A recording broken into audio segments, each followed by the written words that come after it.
sanad gurada 12 ee ka soo wareegtay 18 May 1999 markii lagu dhawaaqay xorriyadda iyo madaxbannaanida dalka Jamhuuriyadda Soomaaliland ayaa maanta si weyn looga xusay xarunta gobolka Saaxil ee Berbera kumanaandada oo ku nool magaalada Berbera ayaa isugu soo baxay saaka suuqyada iyo shaariicada waaweyn ee magaalada Berbera iyagoo socod ku maray sidoo kale jidadka iyo dariiqada waaweyn ee magaalada Berbera isla markaasina ruuxayay calanka astaanka oo dalka Jamhuuriyadda Soomaaliland sidoo kale ku dhawaaqayay eraya iyo halkudhigyo ay ku taageerayaan xorriyadda iyo madaxbannaanida dalka Jamhuuriyadda Soomaaliland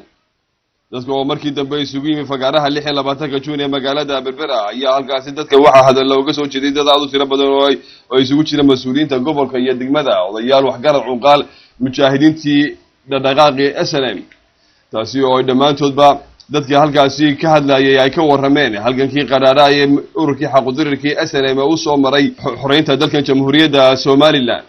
waxaana ay ku nuuxnuuxsadeen xorriyadda iyo madaxbannaanida dalka Jamhuuriyadda Soomaaliland iyo sida ay u tahay mid muqadas oo lama taabtaan ah isla markaasina aanay gorgortan gali karin cidna aan loo daba fadhiisanin xorriyadda waddankan iyagoo soo kana shacbiga u soo jeediyay isla markaasina ku adkeeyay inay ku faradeegaan xorriyadda iyo madaxbannaanida dalkooda hooyo waxaana ay sheegeen in dalka Jamhuuriyadda Soomaaliland iyo shacbigiisu ay markale diyaar u yihiin inay dhiig u daadiyaan xorriyadda iyo madaxbannaanida dalka Jamhuuriyadda Soomaaliland haddii loo baahdo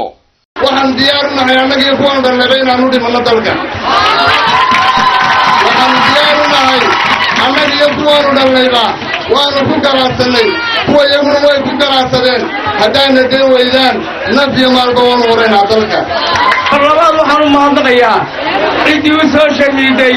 ee u soo dagaalantay ee xornimadiisa keentay ee madaxweynaha Jamhuuriyadda Soomaaliland Axmed Maxamed Siiraaye uu ka yahay ayaan aad iyo aad ugu mahadnaqayaa mar labaadna waxaan leeyahay kuwii u soo shahiiday ee u dhintayna ilaahay naxariistiisa ha siiyo ayaan leeyahay soo baxyada iyo dowladda lagu xisaayo xorriyadda dalka Jamhuuriyadda Soomaaliland iyo sidoo kalena dadka shacbiga ah dabaaldegaya ka soo koow ayaa aan loo kaalin shicbi dawladda ayaa sidoo kale hay'adaha laamaha dawladda ee ka howlgala gobolka Saaxil ay muujiyeen dowladsidaasi oo ay ka dhex muuqdeen warshada leerka magaalada Berbera oo iyadoo habeenkii xalay taba sameeysay dowladsiyo ay ku mareysay shaariicada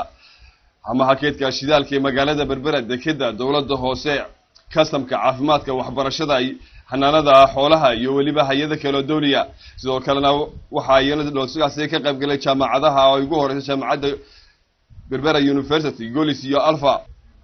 sidoo kalena sharikadaha madaxa bannaan ayaa iyaguna kamid ahaa dadka ka qayb qaatay dabaaldegyadaasi kuwaas oo ay kamid ahaayeen sharikadaha Dahabshiil Indadero Group ururada kale ee madaxa bannaan ay kamid yihiin Ufenco Soyeka iyo ururo kale oo iyana wadani iyo waliba ururada haweenka oo iyaguna sidoo kale aan u kala harin dabaaldegaasi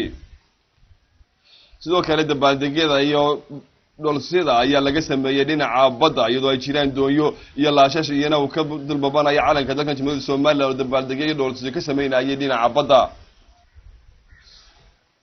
xorriyadda iyo madaxbannaanida dalka Jamhuuriyadda Soomaaliland iyo halgankii qaraaraha ee dagaalyahankii SNM ay soo galeen ayaa waxa uu yahay mid mar walba wadnaha kaga yaala shacbiga ku nool dalka Jamhuuriyadda Soomaaliland oo ay marnaba ay loowi karin waxaana ay warkaan mar walba inay Soomaaliland tahay cadceed soo baxaysa cadawguna ay doonayaan inay sacabada ku qariyaan عبد السلام حرير تلفزيون قرنك سوماليلاند بربيرة